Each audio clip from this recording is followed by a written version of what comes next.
प्रणाम। मैं पल्लवी मैम। आज मैं आप लोगों के सामने एक बहुत ही मोस्ट वांटेड कहा जाएगा या बहुत ही ज़्यादा जो ज़रूरी है हमारे एम्प्लॉयज़ के लिए, खास करके जो हमारे कर्मचारी हैं, चाहे वो प्राइवेट सेक्टर के हों या फिर वो सरकारी सेक्टर में काम करने वाले हों। तो जो आप लोग जान रहे हैं कि आर्टिफिशियल इंटेलिजेंस का हर क्षेत्र में जो है प्रभाव देखने को मिल रहा है। एक तरह से ये कहिए कि इस समय जो हम लोग की जो हम लोग एक तरह से हाइब्रिड टाइम से गुजर रहे हैं। तो ऐसे मौके पे जो है जो टॉप स्किल्स कौन कौन सी हैं जिसको प्राइवेट सेक्टर या सरकारी हो या प्राइवेट हो, कोई भी सेक्टर जो भी अपने एम्प्लॉय से वो क्या चाहता है, कौन कौन सी स्किल चाहता है, और 2024-25 में या आने वाले 2030 तक कौन सी स्किल जो है वो टॉप पे रहने वाली हैं, उस पे हम लोग आज चर्चा करेंगे। और इस चर्चा को शुरू करने से पहले मैं आप सभी लोगों से ये अपील कर रही हूँ कि आप सभी लोग मेरा जो चैनल है उसको सब्सक्राइब करिए क्योंकि ये जो मेरा चैनल है ये बहुत ही, मैं ये तो नहीं कह सकती कि ऐसा चैनल किसी ने बनाया ही नहीं होगा, लेकिन मेरा चैनल कुछ अलग है क्योंकि रोज रोज जो चीज़ें हमारे जीवन में परिवर्तित हो रही हैं उस पर मैं वीडियो बनाती हूँ आप लोगों के लिए। और उन खास करके जो कॉम्पिटिटिव एग्ज़ाम से जुड़े हुए लोग हैं, मैं तो कोशिश तो करती हूँ कि मैं हर आयु वर्ग के लोगों को कवर करूँ और उनके काम लायक चीज़ों को मैं अपने वीडियो में दूँ, लेकिन खास करके जो युवा वर्ग है उसके लिए ये जो मेरा वीडियो है वो ज़्यादा यूज़फुल होता है। क्योंकि आने वाले समय में आप लोग देखेंगे, आप लोग रेगुलर मेरे वीडियोज़ को वॉच करते रहिए और बहुत से कॉम्पिटिटिव एग्ज़ाम के जो आंसर हैं, किसी न किसी क्वेश्चन का आंसर आपको हो सकता है कि मेरे वीडियो के माध्यम से देखने को मिले।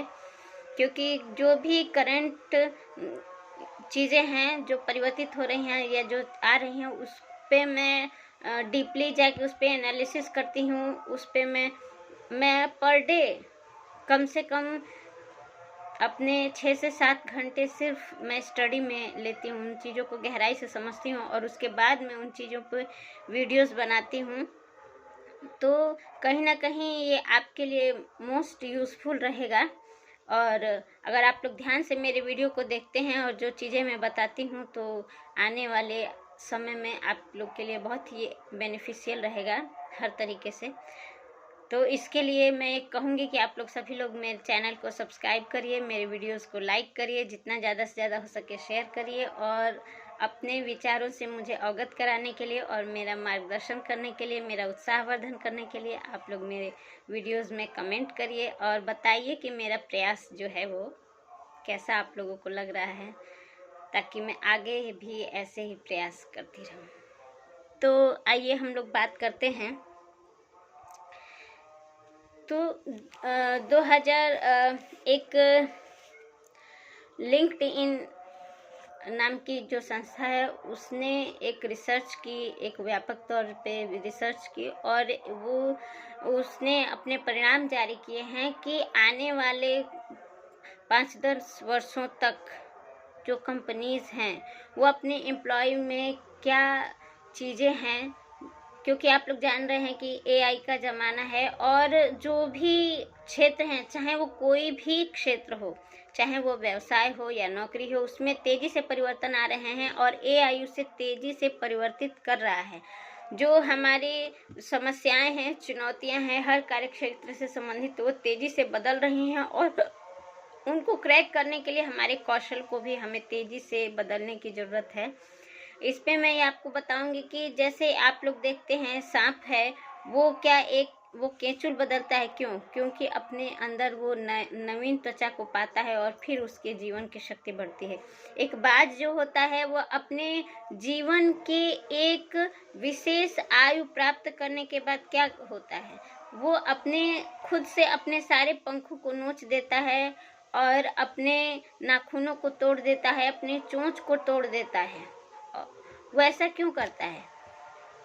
क्योंकि जो उसके अंदर है, जो चीज़ें हैं जो पुरानी हो गई हैं, जो पंख उसके बेजान हो गए हैं, जो चोंच उसकी लंबी हो जाती है, बड़ी हो जाती है, जो उसको शिकार करने में दिक्कत करती है, जो पंजे के नाखून उसके कमज़ोर होते हैं, उनको सबको वो तोड़ देता है और फिर से नई चीज़ों को, नए पंख उसके उगते हैं, नई उसके चोंच उसकी उगती है, नए उसके पंजे उगते हैं, पंजों के जो नाखून होते हैं उगते हैं और एक लंबे जीवन को फिर से प्राप्त करता है। उसी तरीके से अगर हम अपने जिस भी क्षेत्र में हैं उस क्षेत्र पे शीर्ष में रहना चाहते हैं, बाद से ऊंची उड़ान कोई नहीं उड़ सकता है, ये सभी लोग जानते हैं। तो क्योंकि वो अपने आप को बदलने में वो विश्वास रखता है। खुद को बदलना बहुत तकलीफदेह होता है, लेकिन अगर हम खुद को बदलते हैं तो हम एक ऊंची उड़ान अपने क्षेत्र में भरने की क्षमता हमारे अंदर पैदा होती है। तो हर क्षेत्र में आज इसकी ज़रूरत है। तो लिंक्डइन नामक की जो संस्था है, इसने 10 स्किल बताए हैं कर्मचारियों के लिए, और उस पे जो टॉप पे कौन सी स्किल है, मोस्ट टॉप माने 10 के ऊपर भी जो कौन सी स्किल है, उसके बारे में हम वीडियो के लास्ट में चर्चा करेंगे। उससे पहले जो 10 स्किल हैं उस पे हम चर्चा करेंगे, और मोस्ट ऑफ द मतलब उन 10 स्किल से भी ऊपर जो है उसके बारे में हम बात करेंगे। और ये उसके बारे में हम बात करेंगे। फिर आपको मैं जानकारी दूं कि वर्ल्ड इकोनॉमिक फोरम है, इसके अनुसार 2025 तक सबसे ज़्यादा जो अपेक्षित स्किल है जो कर्मचारियों में इंडस्ट्री चाहती है, वो है क्रिटिकल थिंकिंग और प्रॉब्लम सॉल्विंग, और है सीखने की या प्रेरणा लेने की क्षमता। ये सब चीज़ें हैं जो इंडस्ट्रियल एरिया या कोई भी जो आपको जॉब दे रहा है वो संस्था आपसे चाहती है आने वाले समय में। और इसके अनुसार अगर आप अपने आप को बदलते हैं तो आप जहाँ भी रहेंगे टॉप मोस्ट आप एम्प्लॉय रहेंगे और संस्था आपको पसंद करेगी। तो आइए बात कर लेते हैं। सबसे पहली जो स्किल है वो आपके अंदर कम्युनिकेशन की होनी चाहिए, यानी संचार की। यानी आप जहाँ भी रहें, ठीक है, आपकी जो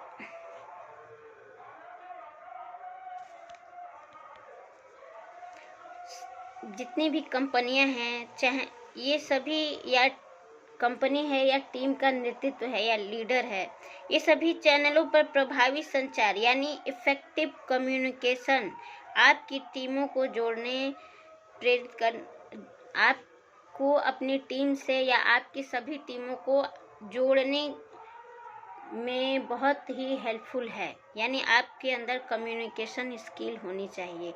अगर आप लीडरशिप वाली सिचुएशन में हैं तब, अगर आप बॉस हैं तब, अगर आप एम्प्लॉय हैं तो आपके अंदर कम्युनिकेशन स्किल होनी चाहिए। दूसरी जो है वो मोस्ट वांटेड जो कैपेबिलिटी है वो है कस्टमर सर्विस। यानी आपका जो भी कस्टमर है आप उसको द बेस्ट देने की कोशिश करें। उसके बाद आती है लीडरशिप, यानी आपके अंदर नेतृत्व क्षमता भी होनी चाहिए। किसी भी संगठन, कोई भी संगठन हो या कोई भी संस्था हो, वो अगर चाहती है कि वो रेगुलर डेवलपमेंट करते रहे, निरंतर विकास उसमें होता रहे, तो उसके पास इफेक्टिव लीडर होना बहुत ज़रूरी है। और अगला जो स्किल है वो है प्रोजेक्ट मैनेजमेंट का। पिछला जो मेरा वीडियो है उसका लिंक मैं इस वीडियो के डिस्क्रिप्शन में आप लोगों को मेंशन कर दूंगी। उसमें मैंने प्रोजेक्ट मैनेजमेंट के क्षेत्र में क्या कैरियर के ऑप्शंस बन रहे हैं उस पर मैंने पूरा विस्तार से बताया हुआ है। जो न्यू जॉब की वीडियो, न्यू वैकेंसी वाली वीडियो मैंने बनाई है इस वीक में, उसमें वो चीज़ें हैं और मैं आपको इस वीडियो के लिंक में उसको शेयर कर दूंगी। तो एक प्रोजेक्ट मैनेजर जो होता है वो एक कंपनी के विकास में बहुत बड़ी भूमिका निभाता है। और अगला है प्रबंधन या मैनेजमेंट। तो जो मैनेजमेंट है और जो लीडरशिप है उसमें बहुत ही मतलब एक पतला सा अंतर होता है, या कहिए बहुत कम अंतर होता है, या कन्फ्यूज़न बहुत होती है कि मैनेजमेंट या प्रबंधन क्या है, नेतृत्व क्या है। कुछ लोग होते हैं प्रबंधन और नेतृत्व को एक ही चीज़ समझते हैं, लेकिन प्रबंधन और नेतृत्व दोनों अलग अलग चीज़ें हैं। यानी प्रबंधन जो है वो मैनेजमेंट है। मैनेजमेंट क्या है? ये मापने योग्य व्यावसायिक परिणाम है। यानी प्रबंधन से जो परिणाम निकलते हैं हम उन्हें गिन सकते हैं, देख सकते हैं, वो एक परिणाम में आता है। ये जो प्रतिभा होती है मैनेजमेंट की, ये बहुमुखी होती है और ये एक बहुत ही टिकाऊ कौशल है। यानी ये आपको हमेशा ही आपके अंदर होना चाहिए। और नेतृत्व जो है या लीडिंग जो है वो व्यावसायिक परिणामों को मानने वाले लोग होते हैं। यानी मैनेजमेंट जो होता है वो व्यावसायिक परिणाम मापने योग्य व्यावसायिक परिणाम है। यानी ये मैनेजमेंट हमने किया और इसका ये परिणाम निकला, ये है मैनेजमेंट, प्रबंधन। और उस प्रबंधन से जो परिणाम निकल गया उसको जो व्यक्ति मानता है कि हाँ हमने ये एम बनाया, अपनी कंपनी का ये लक्ष्य बनाया और हमने इसे प्राप्त किया, उस चीज़ को जो मानता है, यानी उस व्यावसायिक परिणाम को मानने वाला व्यक्ति जो होता है वो लीडर होता है, या वही लीडिंग होती है। अब आती है हमारी अगली जो स्किल है वो है एनालिटिक्स। यानी आपके अंदर किसी भी चीज़ को विश्लेषण करने की क्षमता होनी चाहिए। यानी एआई के वजह से वर्तमान में जो है किसी भी क्षेत्र में ये एआई के प्रभाव से जो है वो डाटा कम्युनिकेशन आप लोग देख रहे हैं कितनी स्पीड से हो रहा है। सुबह जो चीज़ हमें पता चलती है अभी हम उसके ऊपर सोचते हैं, तब तक शाम तक इतने ज़्यादा डाटा हमारे पास उपलब्ध होते हैं उस चीज़ के बारे में कि क्या ही कहना है। ऐसे में ये जो एनालिस्टिक स्किल है, ये जो हमारे एम्प्लॉयज़ हैं उनको डेटा की व्याख्या करने में और उसके लिए समझ बनाने में और उससे संबंधित जो भी उन्हें एक तरह से कहीं निर्णय लेना है उसके बारे में ये क्षमता ऐसे लोगों के लिए बहुत ही कारगर क्षमता है। जो एनालिस्टिक्स ये विश्लेषण करने की जो क्षमता है ये बहुत ही बड़ी क्षमता है। साथ ही आती है टीम वर्क। यानी किसी भी क्षेत्र में अब इतना ज़्यादा कंपटीशन हर क्षेत्र में बढ़ गया है कि किसी एक व्यक्ति के द्वारा किसी भी क्षेत्र में सफलता पाना बहुत ही कठिन काम है। अगर इसी काम को हम टीम वर्क के माध्यम से करते हैं तो ज़्यादा आसानी से हम अपने लक्ष्यों को पा लेते हैं। तो आपके अंदर ये कैपेसिटी होनी चाहिए कि आप एक टीम में रह के काम कर सकें, और इसके लिए आपको ज़रूरी है एडाप्टिबिलिटी यानी अनुकूलन, समायोजन या सामंजस्य करने की क्षमता आपके अंदर बहुत ही ज़रूरी है। उसके बाद अगली जो क्षमता है सेल करने की। सेल मतलब ज़रूरी नहीं है कि सामान ही बेचना। सेल करना यानी हम बाज़ार में अपनी मांग को बढ़ा सकें। तो जो भी कर्मचारी के अंदर इस तरह की क्षमता होती है उस कर्मचारी को अपने वर्क प्लेस पे सबसे ज़्यादा और सबसे जल्दी नोटिस किया जाता है, और ऐसे लोगों के लिए रोजगार के अवसर ज़्यादा देर तक और कई क्षेत्रों में बने रहते हैं। जो अगली जो कैपेसिटी है या स्किल है वो है समस्या समाधान। यानी किसी भी समस्या, जटिल से जटिल समस्या का समाधान करने की जो स्किल हो, प्रॉब्लम को सॉल्व करने की जो स्किल है वो होनी चाहिए। वर्क प्लेस पर जो एम्प्लॉयज़ को अलग अलग चुनौतियों का सामना करना पड़ता है और चुनौतीपूर्ण समस्याओं के समाधान के लिए जो हमारा नज़रिया होना चाहिए वो आलोचनात्मक होना चाहिए। यानी ये नहीं है कि हम अपने पक्ष को बेटर समझें, ये जरूर नहीं। हम अपनी क्षमताओं को और अपनी कमी को मापने की स्थिति में हों और उसके अनुसार हम एक बेटर प्लानिंग अगर करते हैं और तो टीम को या फिर कंपनी को हम ज़्यादा बेहतर तरीके से आगे ले जा सकते हैं। और हमारा लास्ट और अगला जो स्किल है वो है अनुसंधान या रिसर्च करने की कैपेसिटी। यानी जिन लोगों को पता है कि आने वाले जो आर्टिफिशियल इंटेलिजेंस है इसके साथ हमें कैसे काम करना है, आने वाले बदलावों के साथ हमें कैसे काम करना है और आने वाले बदलावों के साथ हमें खुद को कैसे बदलना है। तो अगर ये क्षमता हमारे अंदर है तो हम अन्य जो भी लोग हैं उनसे हम बेहतर स्थिति में रहेंगे। अब आते हैं, बात करते हैं कि लिंक्डइन के टॉप पे जो स्किल है वो कौन सी स्किल है। तो वो स्किल है एडाप्टेबिलिटी। एडाप्टेबिलिटी यानी अनुकूलन, समायोजन या सामंजस्य करने की क्षमता। तो सबसे पहले जानना ये जरूरी है कि जो एडाप्टेबिलिटी है या अनुकूलन है वो है क्या। तो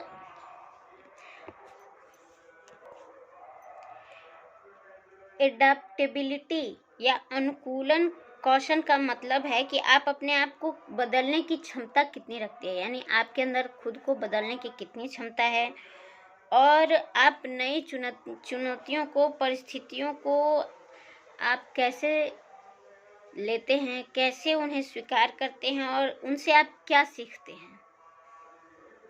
साथ ही ये जो अनुकूलन की स्किल है या एडाप्टेबिलिटी है, ये आपको एक नया नज़रिया देती है जिससे कि आप समस्या समाधान के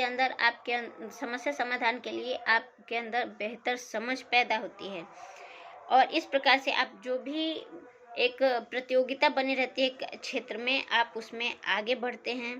प्रोजेक्ट वर्क में पॉलिसी बनाने में और लक्ष्यों तक पहुंचने का रोड मैप तैयार जब आप करते हैं तो अनुकूलन आपके लिए बहुत ज़्यादा फायदेमंद होता है।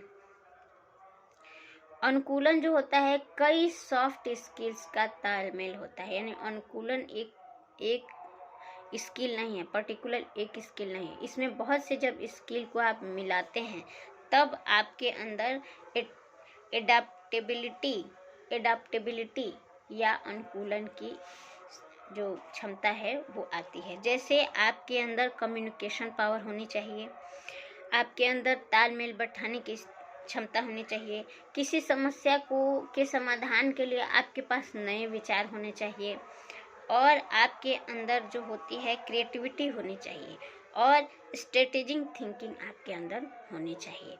तब जाके आपके अंदर एडाप्टेबिलिटी का क्षमता का जो या स्किल का विकास होता है। अब आते हैं कि कैसे हम अपने अंदर इसको, सबसे पहले तो ये हम जाने कि हमारे अंदर ये चीज़ है या नहीं है, यानी हमारे अंदर अनुकूलन या समायोजन करने की क्षमता है या नहीं है, यानी हमारे अंदर एडाप्टेबिलिटी है या नहीं है। तो इसके जांचने के लिए मैं कुछ आपको बताती हूँ। क्या आप जहाँ काम करते हैं वहाँ के कर्मचारियों के प्रति, अपनी टीम के प्रति आपका व्यवहार सहानुभूतिपूर्ण है? आप कोई भी चुनौतीपूर्ण परिस्थिति या भावनात्मक परिस्थिति जब उनके सामने पैदा होती है तो क्या आप अपनी टीम को सपोर्ट करते हैं? अगर करते हैं तो आपके अंदर ये क्षमता है। दूसरी बात, आप प्रयोग करना पसंद करते हैं, यानी जब हम किसी एक ही स्किल के अनुसार निरंतर अपने कार्यों को करते हैं तो हमारा जो स्तर है वो ऊपर नहीं उठता और हमारा जीवन जो होता है वो उबाऊ हो जाता है। इसके बजाय किसी भी काम को करने के लिए जब हम नए नए तरीके खोजते रहते हैं, सीखते रहते हैं, तो इसका मतलब हमारे अंदर एडाप्टेबिलिटी है। दूसरी बात कि आप किसी भी चीज़ को, किसी भी चुनौती को छोटे तौर पे नहीं लेते हैं, उसके बड़े स्तर से उसको देखते हैं और आप जो भी आपने अपने लक्ष्य बनाए हैं उसकी तस्वीर आपके सामने स्पष्ट होती है और किसी भी सिचुएशन में आप अपने लक्ष्य से, किसी भी चुनौतीपूर्ण स्थिति में अपने लक्ष्य से आप डिगते नहीं हैं। आप तुरंत जो होते हैं अपने उद्देश्य को याद करते हैं कि हाँ, मैंने क्या उद्देश्य बनाया है, क्या मेरा लक्ष्य है, मुझे उसे वहाँ तक किस तरीके से पहुँचना है। अगली जो आपके अंदर जो होती है सकारात्मक होना चाहिए, यानी पॉजिटिविटी होनी चाहिए आपके अंदर। कोई भी सिचुएशन हो, पहले आप उसे पॉजिटिवली लें। आप अपने आप को कितना प्रेरित कर पाते हैं, आत्म प्रेरणा की स्थिति आप में कितनी है, और आप अपने आप पर कितना विश्वास करते हैं कि आप कितनी मेहनत कर सकते हैं। अगला जो है अपने आप को नापने का, कि आप वर्तमान पर केंद्रित रहते हैं या नहीं। बहुत से लोगों की ये आदत होती है कि जो बीत गया उसके बारे में सोचते रहते हैं, या ये सोचते रहते हैं कि आगे हमें क्या करना है, लेकिन ये नहीं सोचते हैं कि अभी इसी वक्त इस पल में हमें क्या करना है।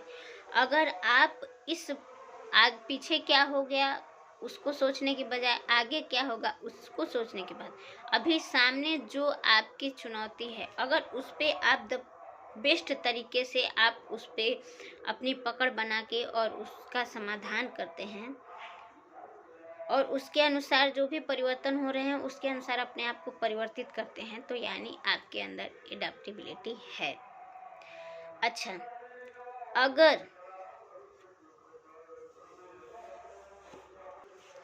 एक चीज़ और होती है कि कुछ लोग होते हैं वो एडेप्टेबिलिटी यानी लचीलेपन में और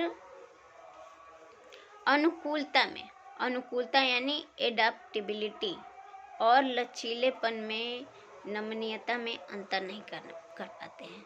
तो अनुकूलन या एडेप्टेबिलिटी क्या है और लचीलापन क्या है, इसको अलग अलग समझना बहुत ज़रूरी है।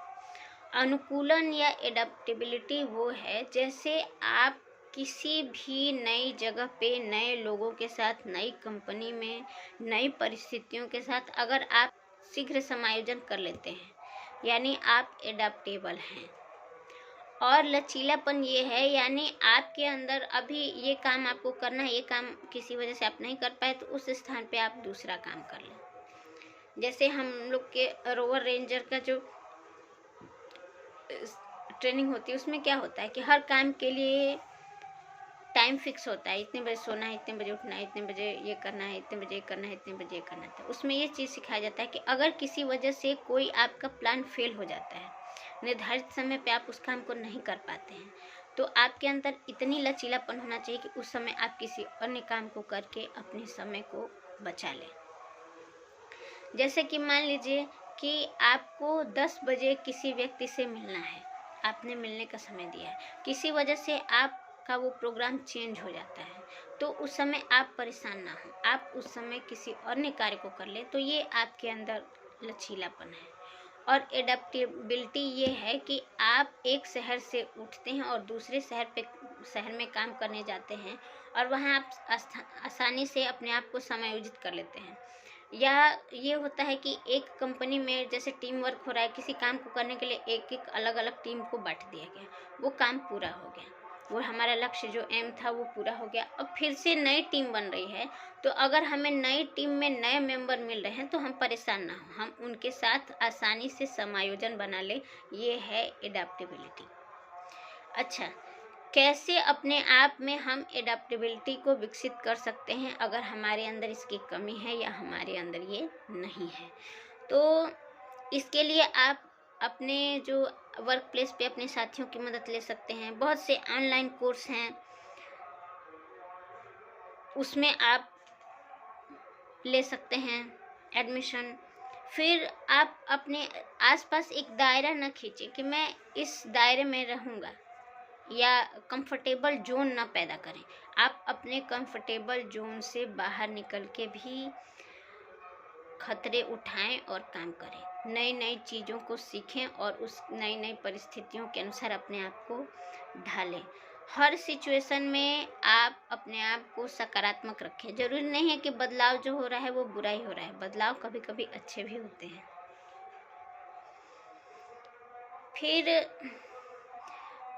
जब भी कोई आपके सामने चुनौती आती है तो आप उस चुनौती में देखें कि आप क्या नया सीख सकते हैं और आप आगे क्या उस माध्यम से आप कैसे आगे बढ़ सकते हैं। यानी हर सिचुएशन में प्लस पॉइंट भी होते हैं उतने ही और माइनस पॉइंट भी होते हैं उतने ही। आधा गिलास पानी भरा है या आधा गिलास पानी खाली है, ये वाली बात है। यानी किसी भी सिचुएशन को, नए परिवर्तन में आप विकास की मानसिकता अपनाएं और देखें कि उसमें क्या क्या संभावनाएं हैं और हमें उस परिस्थिति में क्या क्या सीखने को मिल सकता है, यानी उसके पॉजिटिव पॉइंट्स को खोजने की कोशिश करें और उसके अनुसार अपने आप को बदलने की कोशिश करें। अब आते हैं ये हम जानें कि आखिर कंपनियां एडेप्टेबिलिटी को इतना पसंद क्यों करती हैं। तो ऐसा माना जाने रहा है कि आने वाले 5 सालों में जो है वो जो मौजूदा नौकरियां हैं उसमें लगभग 60% जो हिस्सा है ऑटोमेशन और टेक्नोलॉजी के चलते बदल जाएगा। आप लोग देख ही रहे हैं एआई का जो प्रभाव है कितना तेजी से हमारे जीवन के हर क्षेत्र में पड़ रहा है। इतनी तेजी से होने वाले जो बदलाव हैं इनके बीच अच्छा व्यापार तो चाहिए है, यानी जो भी हम काम कर रहे हैं उसमें हमको बेस्ट रहना है। तो इसके लिए ऐसे लोग चाहिए जो बदलती हुई परिस्थितियों पे लगातार नज़र रखें, उसके अनुसार अपनी समझ बनाएं और खुद को उसके अनुसार तैयार रखें अपने योगदान के लिए। उसके बाद जो भी रिक्रूटमेंट कंपनियां हैं उनके ये तो संभव नहीं है ना कि बार बार वो छटनी करें, बार बार कर्मचारियों को हटाएं और बार बार नए कर्मचारियों को लाएं। ऐसा करना संभव नहीं है। तो वो चाहते हैं कि जो हमारे कर्मचारी हैं वो खुद में अपने अंदर जो बदलती परिस्थितियों के अनुसार नए नए स्किल पैदा करें, ताकि जो हम नए कर्मचारी रखें, नए कर्मचारी और पुराने कर्मचारी मिल के अनुकूल परिस्थिति बनाएं जो कि कंपनी के हित में हो। फिर जो एडाप्टेबल व्यक्ति होता है वो यानी हर सिचुएशन में वो अपने आप को नए नए प्रयोग करता रहता है, उसके अनुसार अपने आप को प्रेरित करता है। तो ये किसी भी कंपनी के लिए एक ऐसा व्यक्ति एक मूल्यवान कर्मचारी होता है, या कंपनी उसे मूल्यवान असेट के तौर पे देखती है, तो वो उसे जल्दी हटाना नहीं चाहती है और उसे अपनी कंपनी के जो भी जिम्मेदारियां होती हैं वो देना पसंद करती है। तो ये वीडियो अब बहुत लंबा हो रहा है, तो अगर आप कुछ चाहते हैं कि हाँ हम अपने अंदर नई नई स्किल्स को पैदा करें, कैसे पैदा करें, अगर आप जानना चाहते हैं तो आप खान एकेडमी पे बहुत से इससे संबंधित कोर्सेज उपलब्ध हैं, या यूडेमी पे भी इससे संबंधित कोर्सेज उपलब्ध हैं, या लिंक्डइन की जो लर्निंग डेवलपमेंट एडेप्टेबिलिटी है इस कोर्स में, ये सब जो कोर्स हैं उन पे आप उन्हें ज्वाइन कर सकते हैं और अपने अंदर नए नए कौशलों का विकास कर सकते हैं। तो मैं ये आशा कर रही हूँ कि आप लोग को ये मेरा वीडियो बहुत पसंद आएगा। तो प्रणाम, मेरे चैनल को सब्सक्राइब करिए, लाइक करिए, शेयर करिए, कमेंट करिए। वीडियो बहुत लंबा हो रहा है, इसको यहीं तक रहने देते हैं। प्रणाम।